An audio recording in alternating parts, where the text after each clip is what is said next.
Well, well, well. Hello, ladies and gentlemen, and welcome to the American Qualifiers. It's the final day, day number 4. We have 4 teams left, and only one of these teams is going to be qualifying and heading off to Kiev by the end of the day. That's right, by the end of the day, we're just going to send them to Kiev. I'm Kyle Guy, I'm here with Lacoste, and we are ready to present to you Team Freedom versus Team Onyx in the lower bracket. Lacoste, after this series, one of these teams will be done. Yeah, that is correct. We are ready, and the question is, are you ready for some good American Dota? North American Don't Dota. even bother asking me that question again. I am always ready for the best of American Dota. All right, all right. Look at all these 3 healers right there. Whoa! That's a lot of support and sustain already from both these teams. They're like, first things first, we ban out the greatest hero in the game. We got to get rid of Kyle, Lone Druid. Wisp and Magnus bans are definitely much more peculiar for Team Onyx here. That kind of says they want to get something juicy for their pick, but they put their first pick priority onto a Dazzle. So now Freedom are able to grab the American greatest to Baden, along with a Warlock here. So still a lot of awesome options out there, you know? Oh, there it is. I'm surprised I'm actually seeing a Centaur right there. Look at that big boy. Big boy. Also a lot of sustained Dazzle. Centaur, that's a deadly combo, but sure is Abaddon and Warlock as well. Both, we may not see a lot of kills this game because everyone seems hard to freaking kill this game. Can you actually finish the game without any kills? Yeah, that would be pretty I wonder what the insane. lowest kill count game was where they actually killed the throne. You know? Maybe when you just let your hero stand in the base and just let the creeps finish it. It's like farm, farm, 1 5-man wipe, and then it's over. Last time I checked that, the Radiant was actually stronger. Oh, yeah? Yeah, if you let the creeps play against each other, the Radiant won. It's because they're the good guys. Yeah, the good guys always win. The good guys always win. Well, Freedom, we're moving into the second phase, Chapter 2 of this draft, of this awesome book, Freedom versus Onyx. Getting rid of the Invoker here from Freedom. Yeah. Giving respect to the Abed Invoker, and Onyx say, no Silencer. Yeah, Team Freedom actually lost to Onyx in the group stage, and you know why? Because they tried to play with a secret weapon called Meepo. It's like when you're trying to beat North Korea with nuclear weapons. It's just not gonna happen. Yeah, they probably have a lot hidden somewhere. A lot of people over there starving for those weapons. So they're going to hold on to them for now. We'll see what kind of Freedom weapons are going to be coming out once they start figuring out their cores in late game situation. They get rid of the Medusa for now. Back to Onyx's way here. You know, without Freedom really showing too much of their hand, it's kind of hard to predict what kind of playstyle they want to be going here. So they might just ban out like a mid laner or something so that they can give Abed a good time. Yeah, maybe just ban Alchemist. We saw yesterday how strong that is. Abaddon plus Alchemist, you're just full HP all the time. You can go in free, do whatever you want. Well, I know, like, definitely if we were playing against Cole, ban that Alchemist for sure. I wonder if Freedom have an Alch. I don't know Banana Slam Jammin to play it a whole lot. Maybe Tomato. They could just give Tomato a Shadow Fiend again, because that's like all he's been really doing most of his work on. Alch is not that really hard hero to play. Yeah. You just farm. Yeah, you just farm, just get level 4 Goblin's Greed. Gourd! And just keep farming. The Gourd. Ogre. Ogre's got to go. The old trusty. Someone, it's a lane bully. It kind of goes along with the team of making sure Abed has a good time, you know. We'll make sure they don't have anyone who can confidently just strut their stuff in lane and start clubbing at you. Well, back to Freedom's way here. Do they go for Tomato's grab?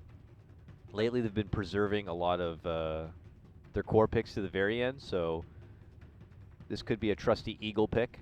I suspect Mike's playing the Abaddon, so there's the Eagle Spirit Breaker. Yeah, nice prediction there. Well, North American Dota is kind of different from other regions. There's a lot of Spirit Breaker, Abaddon, which is not common in other regions. Spirit Breaker, we can see him from time to time. Strong hero with his pretty active and get some good early kills. Yeah, but, if he's active. Yeah, if he's active. If you don't find those kills in early, I mean, the hero is just not 10 that good. seconds I remaining. think we saw a game, and I hate to isolate him because I love the guy Fluff. On 5 Fire seconds had a Spirit remaining. Breaker kind of a game, and it was one of those awkward games where it's like you're trying to make stuff happen, and then when you don't find those openings, Reserve opportunities time. in the mid game, you're just kind of a weird cow with a lantern, and you're just like, I don't know where to go. What do I do here? Yeah, but it's gonna be a position 4 Spirit Breaker. We've seen some position 5 Spirit Breakers. Whoa. That's not what I like to see, because that hero needs items to be effective. So Warlock position 5, Spirit Breaker position 4. So maybe even go for Midas if you have a good game early. What do you think about Radiant as far team as pick. supports and positioning for Onyx here? We've been seeing a lot from Onyx and Demon in particular, those like frisky kind of supports. Remember we saw that Slardar yesterday? Today they're giving him what looks like an early grab of that defensive Dazzle pick, and they'll just leave Dubu to 10 be on seconds remaining. Yeah, the we see- mover. Yeah, a lot of teams actually don't have a straight 5 position seconds 4 or remaining. position 5 hero. Yeah. Like you're both 4 and 5. Because I think that's what we were saying on Reserve the couch, because it was that one game where they went Earth Spirit and then Demon Pudge, and it's like, and I think they even have an Dire Abed team Invoker on battle. top of it, so you have like all these playmakers, and you have just everyone who wants to make plays, and no one who just wants to like, I don't know, Be the be, ward bitch. be yeah. the ward bitch, be the support, be the foundation of your team. And I think Onyx maybe went back, watched their footage, 10 seconds and remaining.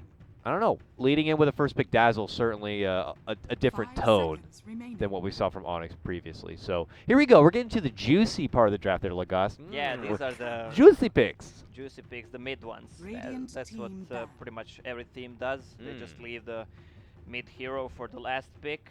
Look at And now Team Onyx with that Dazzle and Earth Spirit, it looks better than the games they played yesterday. Yeah.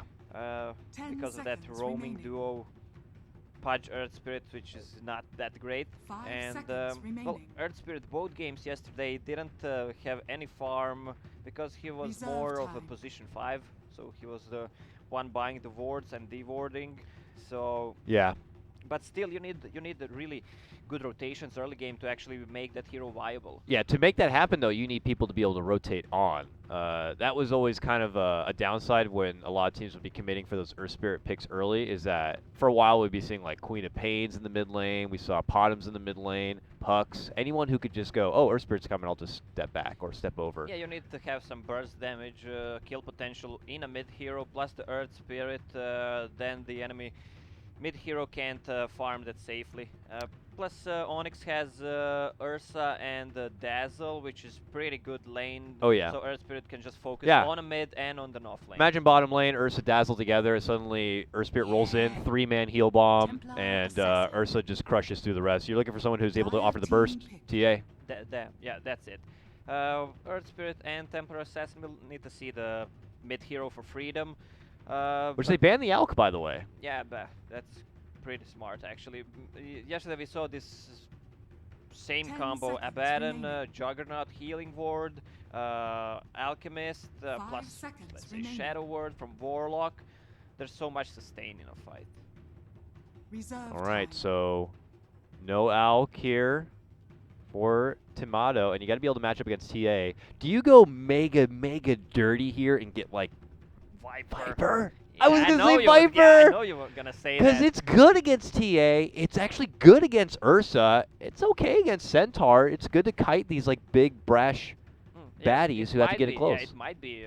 Viper is good with Viper Strike on Ursa against Centaur. Works really well. Does I mean, he just demolishes Templar Assassin in a lane, or it might be actually an Ember Spirit. One of these two. Ember would feel like the more like safe meta pickup, something maybe they're even practiced. I Yeah. mean, they might not have even scrimmed or played a Viper or something like that recently, and you might just lean towards the side of something you're more comfort to. We'll have to see though, man. Well, Viper is still good for a push when they go. They need a 5-man. Yeah, it's good hero with the just to- timing of their team. Yeah. I mean, Jug's good, 10 but it's seconds like remaining. I don't think you're going to get a mid laner who's going to offer you super late game. 5 seconds So remaining. you're already working with kind of a high tempo lineup. Oh, they're going to go with a Bat Rider. Bat Rider mid lane. Yeah. Or, yeah, it's got to be Batrider mid lane. Unless it's Oh, Warlock yeah, mid lane. no, Jug mid lane? no, it might be a Batrider mid lane, or Yeah. what they can do is put Batrider on off lane, Jug mid, and safe lane Abaddon. That's one of the options also. Who do you think would abuse the TA better, though, Jug or Batrider?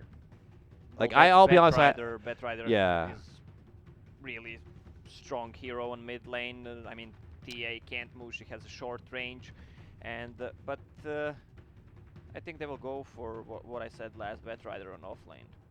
I do gotta say though, if it was between like Batrider and we were briefly discussing the Viper, if Earth Spirit was to roll mid lane, Viper does have a hard time getting away. He's so 10 big and slow, you seconds could probably remaining. almost even just kick him into the opponent side, while Batrider 5 could at least just seconds Firefly remaining. away from trouble. I'm surprised they actually picked the Batrider since they have a Spirit Breaker already, which is a pretty good initiation.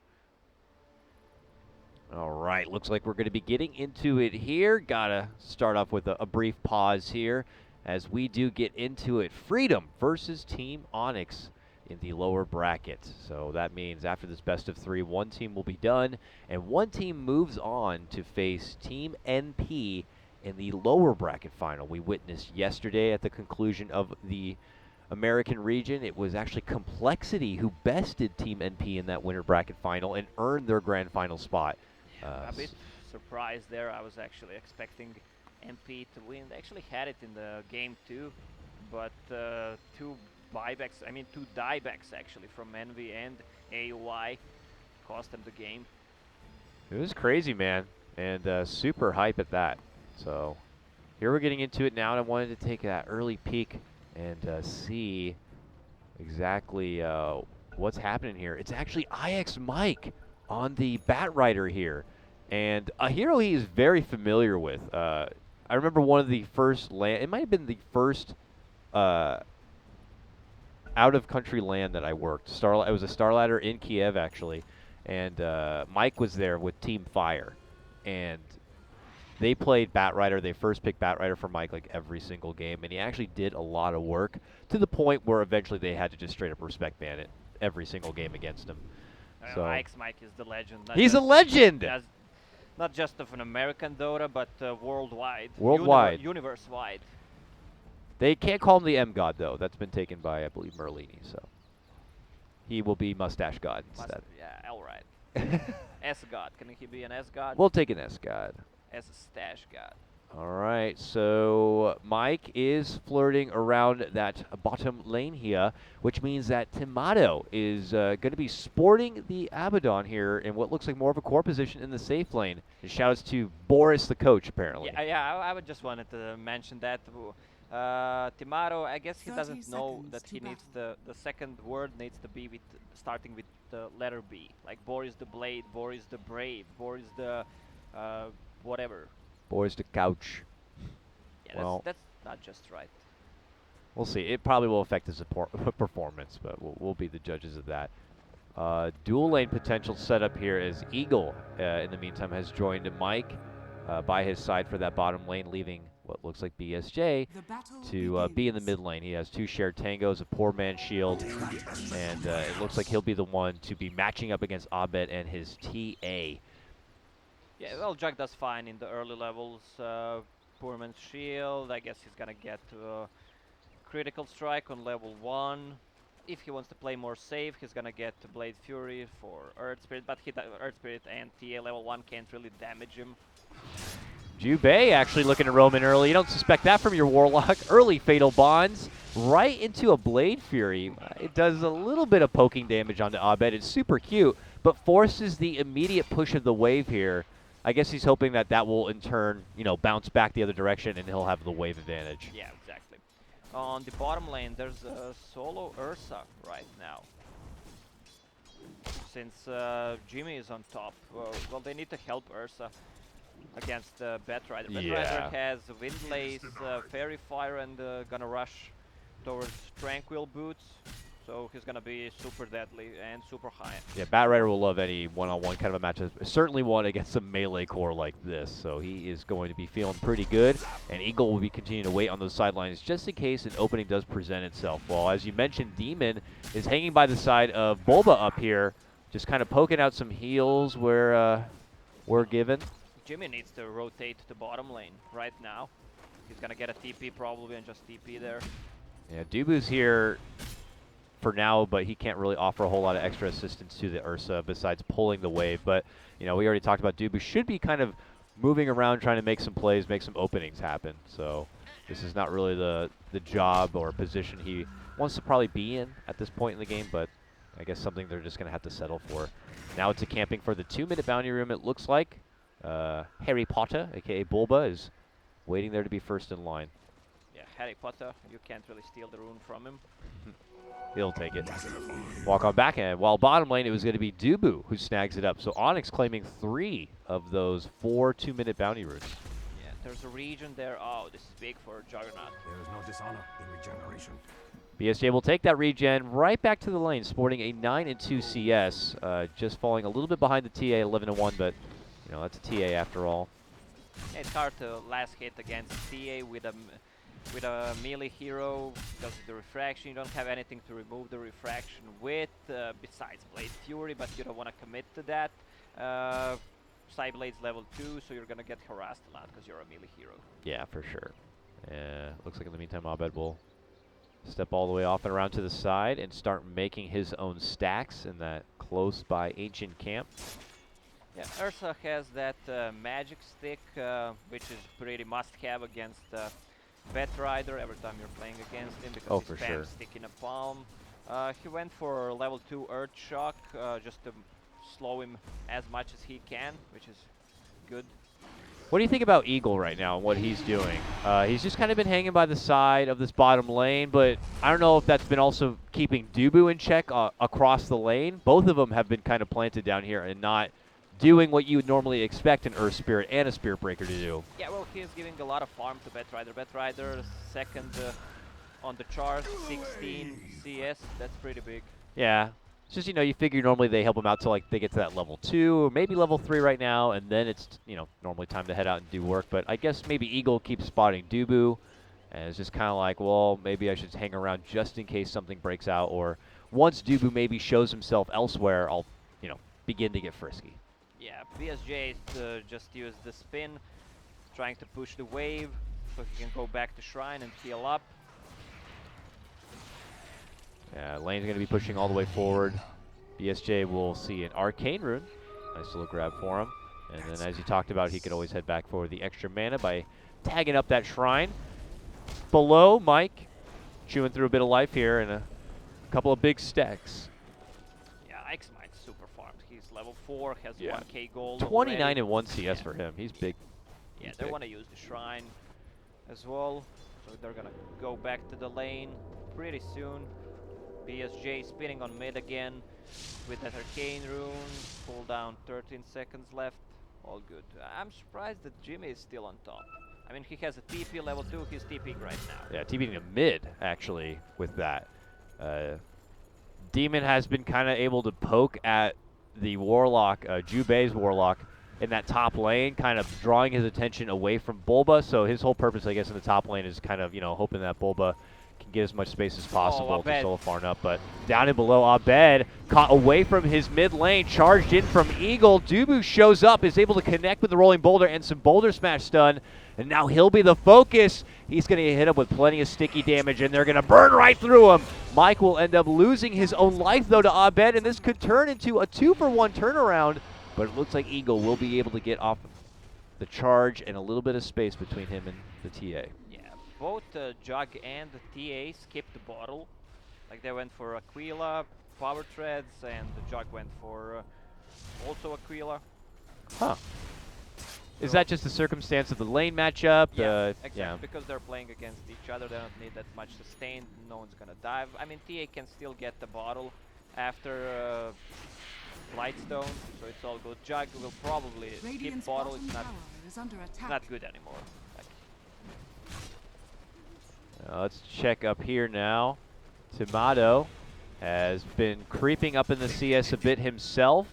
Sits at second only to the TA. Oh, Omni Slash from BSJ knocks down Dubu. BSJ has been on these runes every time, and this time he gets a kill with it. No, he actually bought a bottle right now. he could have gone for Helm of the Dominator build instead and have the extra stats and Regent staying on the lane. Kinda late to go for a bottle on him right now. Well, it's a shame Dubu had stepped away from that mid lane after the return of Abed there. Got some decent damage. One rolling boulder could have easily set something up, but now he's walking into trouble. A 3-man hit squad from Freedom, and they just blast on in for Demon, looking to burst him down before Grave can get off, but Demon is going to be able to get off the solo Grave. Jube, in the meantime, getting that finish with the fatal bonds onto Dubu. Here's Freedom on the up and up, leading with a 4-1 start. Yeah, double kill for Warlock. I mean, Warlock was not that super level, so Batrider went to Forest to actually give some space, so Spirit Breaker and Warlock can get some easy levels. Jube is gonna get level 6 pretty soon. And I would imagine they would love to be able to put that chaotic offering right to work here. They have that more high-tempo lineup, especially with this core Abaddon now. And I'm curious to see how he's looking to build up. It looks like the early Vlads. We could suspect some 5-man to evolve from it here. Pops that borrowed time after the stun comes out from Bulba. And these two horsemen will continue to trade. One's a horseman and one is a man riding a horse. Horseman of the Apocalypse. Abaddon's ulti on cooldown. Well, one is actually the Horseman of an Apocalypse. Oh, Dubu is there. He just scouted him. Wait, so did the Creep though. Creep sees Dubu and they'll have to go back to the lane here. It looks like a push is coming though. Look, we see Mason, aka Nash Gold Jr., showing up to play. Meanwhile, on the bottom, BSJ just taking that tower. Has enough gold for phase boot. He is pretty farmed. Insane amount of pings coming out from Jube towards this top lane. He's saying, I got a level 6. Let's party. But I think Onyx don't like that. They quickly hustle back. In fact, they have that deep ward behind the tier 1. They probably saw Jube rolling. They probably saw he was level 6. And they're like, you know what? We're good. Yeah. And they'll leave. We need to go back. Bye-bye. This Dazzle, I mean, we didn't see much of a Dazzle. I'm surprised that he wasn't at the bottom lane with Poison Touch, level 2, Earth Shock, Ursa, and Earth Spirit. They could have gotten some easy kills. Radiant's top tower is under attack. Having the favor, I guess, for Bulba and his off lane. Maybe they weren't able to read the lanes well, not really kind of forecasting what was happening with the Abaddon. Maybe they also felt it was going to be a mid lane Bat Rider. Whatever the case may be, it does lead to a bit of an unfortunate start for Onyx here. We take a very early peek at the net worth graph, and it's only about 2,500. This game's certainly not out of reach for Onyx for any reason at all, but we'll have to see what it is they need to pick up to kind of be able to shift the momentum a bit. I'd look to Bulba to see if maybe a Blink Dagger's in the horizon. He's got 1,000 gold. And all right, they just kind of look at each other funny. Well, they took tier 1 top and tier 1 bottom, so the map is pretty open for them right now. Yeah, they're definitely taking the most of this map is Freedom. And they're not really feeling threatened. BSJ's confidently happy to farm on through that mid lane. Uh-oh, Mike's found someone. Lassoed up, Abed pulls him right back towards the Omni Slash with the stun. Might not be enough. Grave comes out. Chaotic offering going to be committed here. Abed looking to run. BSJ looking to chase here. They'll be able to catch up and they'll be able to get the finish. Dubu rolls away from the remaining trouble. Freedom will only get Abed, but that's all they came in to get. Meanwhile, Tomato rolling in from the top lane, spots out Demon, hits him up with some early curse damage. Demon's done for, just like that. Oh, the fights last so long. Radiant's middle tower Omni Slash, Warlock ulti was committed there to get a kill on a TA. Plus there was a Centaur ult, plus Grave. It takes so long to actually kill one hero. Team Freedom looking good, looking strong right now. Radiant's middle tower. Oh yeah, that's another tower going their way. And I was going to say, they're not going back for the Roche. Nah, to top lane. It looks like they go. Well, Onyx, what are we hoping for them to pick up from here? I mean, Mason's going for what looks like a Vlad's. Abed straight to the Deso, I guess, could help in the damage department, but is it Bulba's Blink Dagger we really need at this time? Yeah, they need a Blink Dagger on that Centaur, which is going to come pretty late considering the lane he was at. Abaddon, on the other hand, has Vlad's offering, Spirit Breaker is level 6. It's gonna be hard to actually fight into all those stuff. It looks like Timato's going to be building into a Solar Crest. Very utility on this event. Here comes Dubu rolling in. Actually misses the Boulder Smash for Mike. Gets the silence. They'll be able to get the burst with Abed. But now they roll in, looking to go for Eagle. Here comes Timato. Tries to help him out with the shield, but this man's surrounded by 4. Is this becoming a Freedom one-on-one feed here? Timato is going to be a much tougher target to take down. Almost a mini-boss in his own right. They're going to be forcing out the borrowed time, and now Bulba becomes rolling in. It's a 5-on-1, and I think they've accepted the fact that Timato is done for. They are already split pushing the bottom lane. Is BSJ's Jug, and well, with Jubei not looking to get involved, Freedom hand over 3 kills back-to-back. Yeah, 3 kills plus the tower, and they're defending the bottom tower. This is actually what Team Onyx needed. Ursa's gonna have a Vlad's right now. TA, yeah, she just finished the Desolator. 12 minute, not bad at all. Probably was spotted there. You know, the thing with Freedom is that their timings are very precious, and a lot of that is hindered to the Warlock and his chaotic offering, knowing that they can't really take those fights and objective follow-ups until everything is ready to go.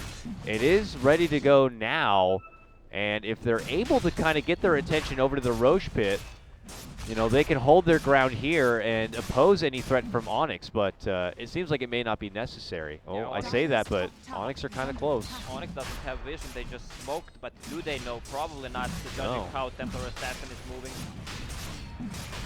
This is a nice easy Aegis here for Team Freedom. Just as Onyx were feeling pretty confident to get themselves back, Onyx are already on their own mission, heading towards this bottom lane. You know, maybe if Freedom rotate towards this pressure in the bottom lane, there could be an opening for Onyx, but Freedom could also kind of take things a bit slower now that they have the security of this extra life. Well, tier 2 tower has 900 HP on the bottom, so they should just focus on that with that Aegis. They need to take those tier 2 towers. They are waiting in this bottom lane for anyone to TP in. They have the They- ward on the high they ground, see and they it. actually see Mike coming into the shrine. They hit him immediately with a stun, with a silence, and he's done for. Eagle pokes his head through the shadows, and he will also get spanked. Yeah, this Double is, kill for Abed. This is a nice...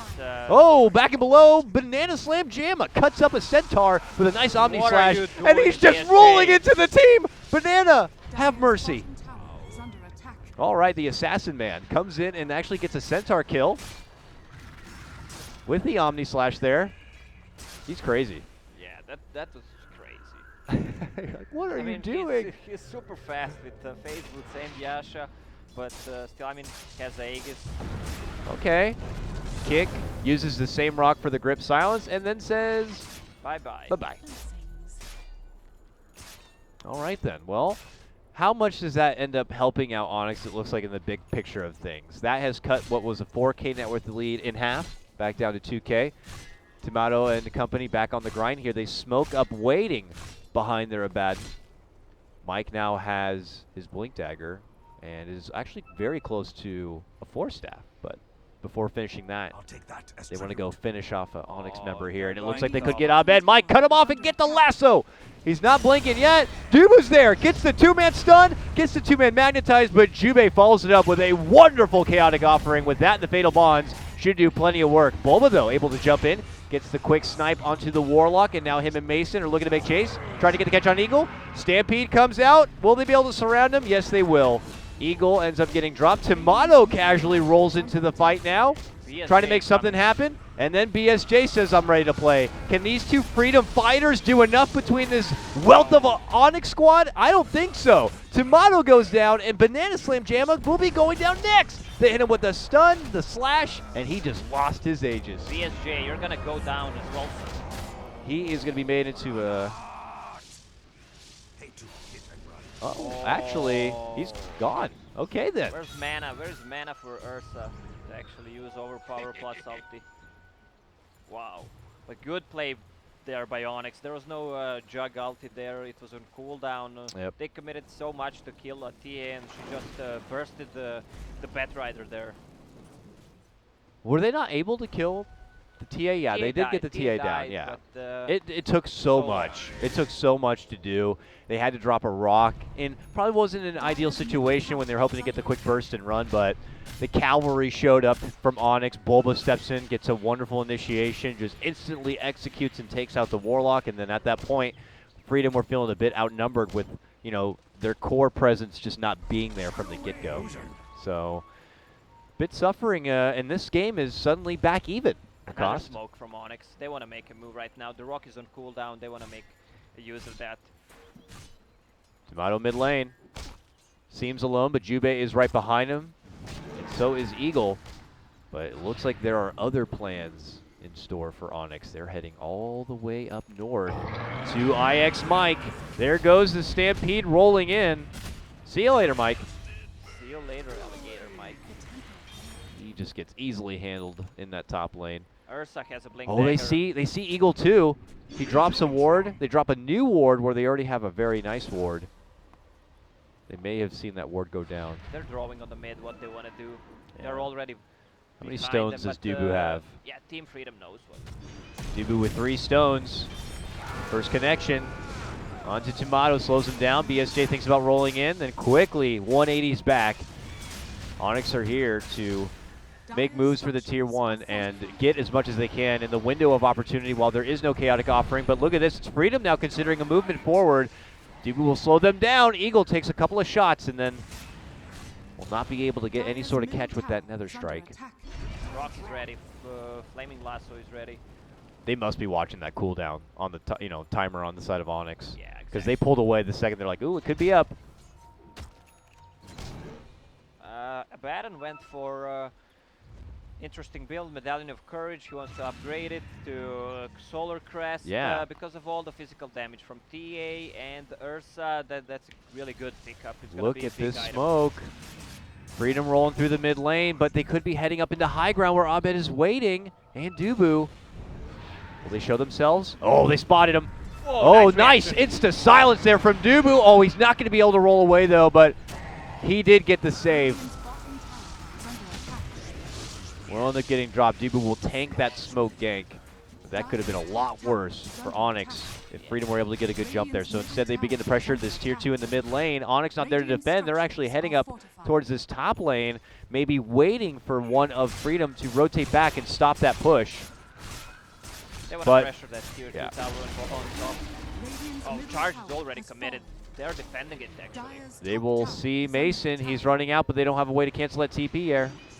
Yep, he's gone. 2 more TPs close by. All of Onyx are out.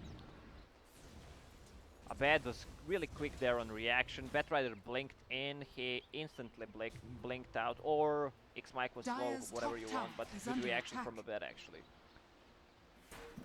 It's a very awkward spot, and good positioning for Onyx to kind of be in that high ground. And now we have probably, oh, we can't see how many smokes anymore, huh? Both sides, I think, popped off like 2 smokes each in what feels like the last 5 minutes. So I imagine that they are going to have to wait a bit if they want to go for any more unique approaches. But this is looking like Freedom are hoping to close out these remaining tier 2s. Top lane is next.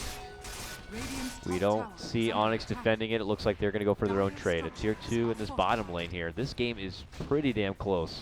Yeah, it's a lot of evading fights actually. None of the teams wants to commit. They're kind of evading fights and just trying to get the most out of it. Here comes Freedom, confident to move already up into the high ground here. BSJ begins his sieging onto this tier 3. What's Freedom going to be able to get from this, and can Onyx do a respectable hold knowing that there's a chaotic offering waiting back in behind?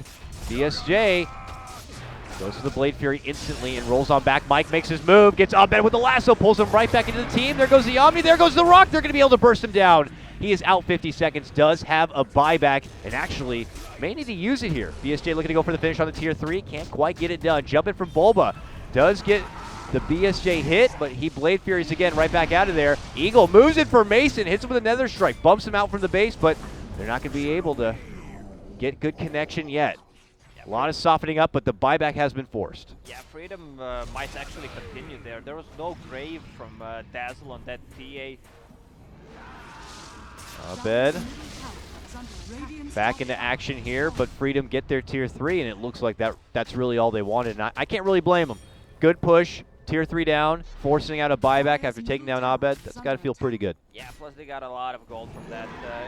That Solar Crest on a Baden, plus Vladimir's offering Dire's just middle boosting the tower has armor for his team. It's 25 miss chance. That's the biggest thing against PA and Ursa, who are really not natural MKB carriers, especially Ursa. It takes him so long to farm it. Now he's trying to go for Linked Sphere. And TA, well, she can buy an MKB, but that's gonna kick in a lot later. Yeah. And, or a Bloodthorn, but that's a lot of gold. She already has plans for what looks like a Hurricane Pike. Might not fall through with it, but those are all items that are going to take her away from any sort of defensive capabilities, which will, mean that Mike can continue to lasso her if he finds those openings. Yeah, Does mean for Freedom that all that damage is pretty much on BSJ. yeah, but the Centaur just bought Aghanim. Oh, this yeah. is big. That's huge. That Ursa is going to be so hard to kill between the Ag Centaur ulti and his ulti. Yeah. It's like you're healing him. You're not dealing any Yeah. damage. Like you do a critical strike 500 damage, you're actually healing for 200. Now all tension, all eyes on this Roche Pit. Onyx won it. They're already making their move inside. Mason's going to work. Someone has to stop him from Freedom if they want it. Tomato casually rolling into this one. A bit of a miss on the stun there. Now they're going to be dropping out the Fatal Bonds. The Roche goes down, and it gets picked up from Tomato here. Freedom able to move in and snipe it. Able to just slash right through Onyx on this one, and they take down 3. Oh, they're so late with that kick from Earth Spirit from the Boulder Smash. I mean, what you can do in this kind of situation when you have Desolator and Ursa hitting Roche, and Roche has Fury Swipes, I'd say 20 charges, and you can just sacrifice one hero. Just go with Earth Spirit and secure the Roche for yourself. Now this is looking really bad for Team This Onyx. is super bad. Abed's dead. He has no buyback. Mason just had to use his, and he's but one man. Between him and Dazzle and Earth Spirit, I don't think there's anything they can do. This is looking like 2 sets of racks for sure. Tier 3 done for. Freedom feeling themselves in game 1. And they're continuing. Plus, it's Aegis on a bad. And like, what are you gonna do? This hero can just tank so much damage. There's a tier 2 on bottom still, so they need to switch to that and continue to the base actually. After they do what they need, they roll out Freedom on an absolute high horse from there. This game was neck and neck, and now it is about 8K of an advantage for Freedom, and it's only going to continue to get better for them as they step back and go for their shrines. Eyes on Onyx to see how they can turn this one around. Very unfortunate Onyx, road skirmish for you them. can't really kill anyone with their lineup right now. Just check the items on Freedom. Abaddon has Aegis, Vlad's, Solar Crest, plus casual plate mail on top of that. At first, he looked like he was going to be going for the Ags, and then he changed it over to a Lotus Sword. So more armor. Plus, Juggernaut has AC finished, and Batrider has a casual plate mail as well. Warlock has Ghost Scepter. I mean, you can't just go in with a TA. She can't do anything in a fight. Here comes Freedom, looking to go for the final blow. Bulba sitting a bit neutral there. Manages to blink away just in time and hit the Stampede. Very unfortunate for Onyx, though, as they had to use that ulti just to escape trouble. But looks like it will work out for Freedom as they will take the Shrine. I don't know, maybe Onyx were hoping to be in a different position in that area to catch Freedom moving in for the Shrine, but Freedom get another one. Centaur ult is used. I mean, it's not that big of a cooldown. 20 seconds left. Yeah, to bottom lane they go. And Onyx now doing the, I don't know, would you already consider this a do or die kind of a play? Yeah, this is the last hope for Onyx.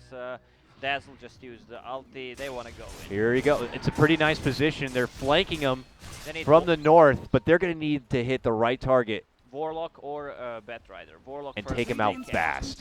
Can they do it? Dubu, they drop the ward. They cross paths. Eagle goes right through him, and they're making the immediate jump, looking to go for Jube, and they get him. He was able to get the Chaotic Offering down. Not the best shot by him, but Freedom are going to try to work with the position they've been put in. Mike gets off and grabs Mason, pulls him back. Demon connects with the Shallow Grave to attempt to keep him alive, but everyone is swarming onto him and will be able to get the finish. Abed back on the other side, only barely able to live. He was been bullied back by Eagle. And the rest of Freedom look to swarm around him, and this looks to be the beginning of the end for Onyx on this game 1. There is still Aegis. I mean, you can't kill a Baron in a team fight, and he deals a lot of damage, plus he heals a lot and saves with his aquatic field. You need to... You can't focus any hero on Team Freedom right now. You know why? Because the game is over. They were just a bit too big, a bit too fat. I mean, the game was even. I mean, would you honestly go back and say that that little Roche fight was the decider? Or do you think there's a bit more to it? It was just a matter of time. With those two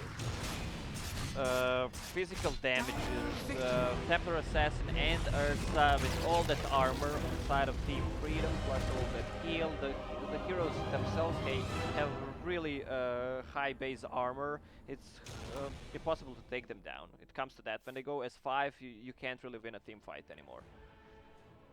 Freedom taking game number 1 against Onyx, but that seems to be kind of a Freedom thing. We even saw yesterday they had that confident game 1 against NP.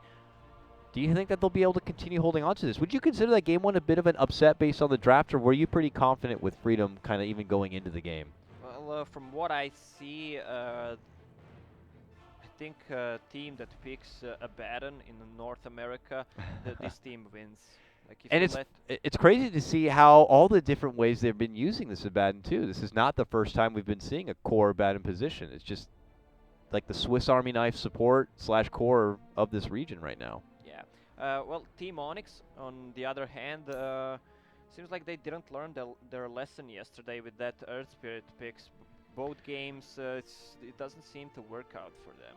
It's hard to say because we know Dubu to be a Earth Spirit specialist, but is it not that? Is it just Earth Spirit's not finding a good home and rhythm in these kind of games as a hero, or is it just something's not working with Onyx and their Earth Spirit? From what I see in these 3 games, I think it doesn't suit their play style, and he doesn't hit his spells. I mean, you need to hit like at least 90% of the spells. He's missing a lot of rolls, a lot of boulders. Silencers are not well timed. We saw yesterday, though, like, remember after that first game loss and was kind of a, like, wow, what happened with that Earth Spirit kind of game? They first picked it in the next game, and I was like, oh, maybe they want redemption. They also first picked it, right? Yeah, I'm curious if they do that again. I hope not, if they want to have a chance. I mean, you end up with a hero who has brown boots or tranquil boots, and that's it for in 40-minute game. That's not. I mean, he still does a lot of damage in team fights, but look at the supports on the other side.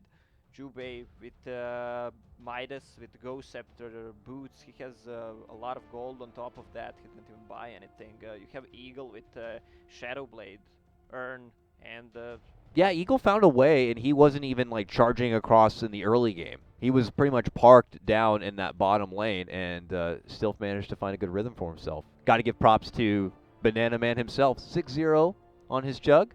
He had a pretty good showing. Some little crazy maneuvers from time to time, but BSJ stuff. Yeah, he can't have a BSJ game without some BSJ moments, but got to give him something. He actually didn't even die this game. So here we go. Game 1 in the books.